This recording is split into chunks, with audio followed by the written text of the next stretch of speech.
ఈరోజు నర్సీపట్నంలో జరుగుతున్న ఏదైతే నాతవరం మండలం సుందరకోట ఉందో అక్కడ జరుగుతున్న లాటరైట్ తవ్వకాలపై మరి ఈరోజు గౌరవ కలెక్టర్ గారు నర్సీపట్నం రావడం జరిగింది. వారిని స్వయంగా మరి కలెక్టర్ గారి దృష్టికి తీసుకెళ్ళడం జరిగింది.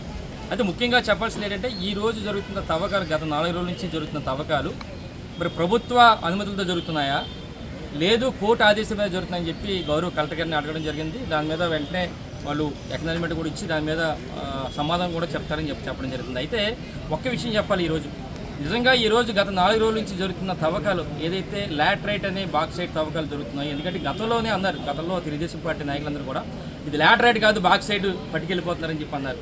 అదేవిధంగా ఈరోజు ఇదే ప్రభుత్వంలో 4 రోజుల నుంచి జరుగుతున్నాయి కదా.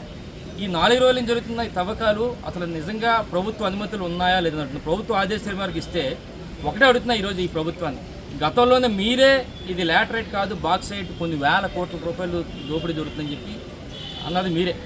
స్వయంగా ఎవరైతే మన ముఖ్యమంత్రి గారు ఉన్నారో చంద్రబాబు గారే గతంలో 15,000 కోట్ల రూపాయలు దోపిడీ జరుగుతుంది లాటరైట్ పేరు మీద బాక్సైట్ అని చెప్పి స్వయంగా అన్నారు. నిజంగా ప్రభుత్వం ఈ అనుమతులు ఇచ్చుంటే మీరు ఎందుకు ఇచ్చారని చెప్పి ఈ సందర్భంగా ఈ ప్రభుత్వాన్ని అడగడం జరుగుతుంది.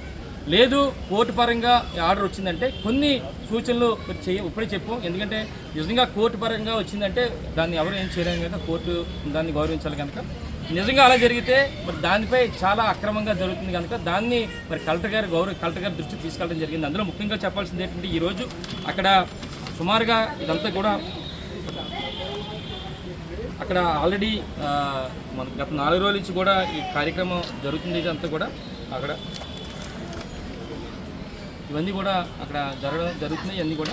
అయితే నేనేమంటున్నానంటే ఈరోజు ఏదైతే ఇప్పుడు బమిడిగల్లుద్ది సుందరకోట గ్రామ పంచాయతీ సంబంధించి బమిడిగల్లుద్ది నుంచి అక్కడి నుంచి మైన్ నుంచి ఏదైనా లారీలతో వెళ్ళాలంటే కంపల్సరీగా అక్కడ వే బ్రిడ్జ్ ఉండాలి. కంపల్సరీగా అక్కడ వే బ్రిడ్జ్ చేసుకున్న తర్వాత వేయింగ్ చేసుకున్న తర్వాతనే బయటికి వెళ్ళాలి.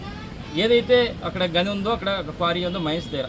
కానీ ఈరోజు ఏం చేస్తారంటే వాళ్ళు అక్కడి నుంచి బమిడిగల్లుద్ది నుంచి చల్లూరు అనే ఒక ఈస్ట్ గోదావరి అంటే కాకినాడ జిల్లాకు సంబంధించి రాఘపట్నం సంబంధించి అక్కడ వే బ్రిడ్జ్ చేస్తారు స్టాక్ పాయింట్.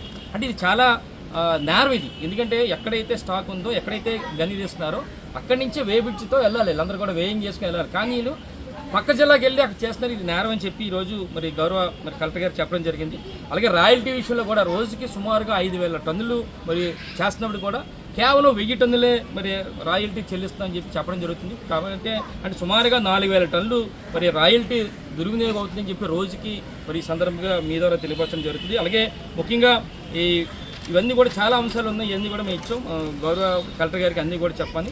ఎందుకంటే ముఖ్యంగా చెప్తున్నానంటే ఇది గత ప్రభుత్వంలోనే ఇది ఎన్జిటీలో పెండింగ్ ఉంది కేసు, నేషనల్ గ్రీన్ ట్రిబ్యునల్లో ఈ కేసు పెండింగ్ ఉంది. పెండింగ్లో ఉన్న కేసు దాన్ని కూడా ఈరోజు తవ్వుతున్నారంటే మరి ఏ విధంగా మరి ప్రభుత్వ పరంగా ప్రభుత్వ అండదండలు తవ్వుతున్నారా నిజంగా మరి ఏదైనా మరి న్యాయస్థానాలు ఇచ్చాయని చెప్పి మరి చెప్పాల్సిన అవసరం ఉంది. ముఖ్యంగా చెప్పాలంటే ఈరోజు ఏదైతే ఆ ప్రాంతంలో ఆదివాసులు ఉన్నారో వాళ్ళ తాలూకా హక్కులందరినీ కూడా ఉల్లంఘించే కార్యక్రమం మరి చేపట్టడం జరుగుతుంది. ఎందుకంటే అక్కడికి రావాల్సిన వాళ్ళకి ఇవ్వాల్సిన రాయల్టీస్ అన్నీ కూడా ఇచ్చిన తర్వాతనే వాళ్ళకి చేయాల్సిన కార్యక్రమం ఏదైతే మరి యాక్ట్ ప్రకారం ఉన్నాయో అన్నీ ఇచ్చిన తర్వాతనే చేయాల్సిన అవసరం ఉంది. కనుక మరి అన్నింటి కూడా ఇలాంటి ఈ విధంగా చాలా ఉన్నాయి. అంటే ఇవన్నీ కూడా మా దృష్టికి కొన్ని వచ్చినాయి, మిగతా అన్నీ కూడా త్వరలోనే కూడా మేము ఆ గ్రామంలో ఉన్న ఆ స్థావరంలో ఉన్న ఆ ఏరియాలో ఉన్న మా పార్టీ నాయకులు కానీ పార్టీ ప్రజలు కానీ లేదా ఆ గ్రామ ప్రజలందరితో కూడా మేము కూడా ఒకసారి సమావేశం అయ్యి వాళ్ళ దగ్గర నుంచి వాళ్ళ తాలూకా అభిప్రాయాలు కూడా తీసుకొని రేపు రాబోయే రోజుల్లో మరింతగా మరి అధికారులను కలిసి దాని మీద మరి పోరాటం చేస్తాం. ముఖ్యంగా కొన్ని విషయాలు మా దృష్టికి వచ్చాయి కనుక దాని మీద ఈ కార్యక్రమం చేసాం కనుక దయచేసి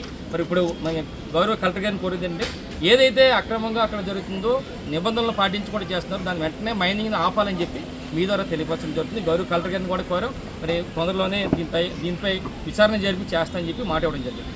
నమస్కారం.